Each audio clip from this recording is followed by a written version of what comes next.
கர்த்தருக்கு ஸ்தோத்திரம். இந்த கால வேளையில வேதத்திலிருந்து ஒரு வார்த்தையை தியானிக்க போகிறோம். நான் உன்னை பெரிய ஜாதியாக்கி உன்னை ஆசீர்வதித்து உன் பேரை பெருமைப்படுத்துவேன், நீ ஆசீர்வாதமாயிருப்பாய். இந்த வார்த்தையை வாசிக்கும் போது தெய்வ பிள்ளைகளை, கர்த்தர் நமக்கு அநேக ஆசீர்வாதங்களை வைத்திருக்கிறார். கர்த்தர் நமக்கு அநேக ஆசீர்வாதங்களை வாக்கு பண்ணியிருக்கிறார். ஆசீர்வாதங்கள் நமக்காக காத்து கொண்டிருக்கிறது.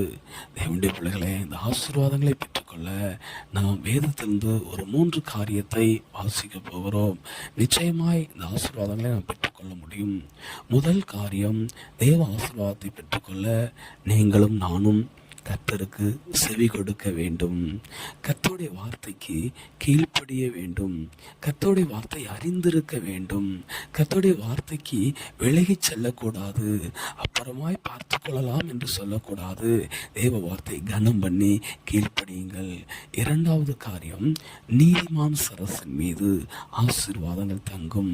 நீங்களும் நானும் நீதியாய் வாழ வேண்டும். கர்த்தர் நீதியுள்ளவர். அவர் நீதியை விரும்புகிறார். நீதியின் வழிகளை அவர் போதித்திருக்கிறார்.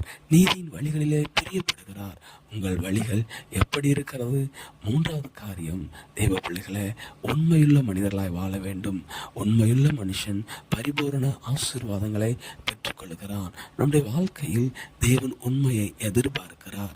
ஒரு மோசே உண்மையுள்ளவர் என்று சாட்சி பெற்றது போல நீங்கள் உங்கள் வாழ்க்கையிலே சாட்சி பெற முடிகிறதா?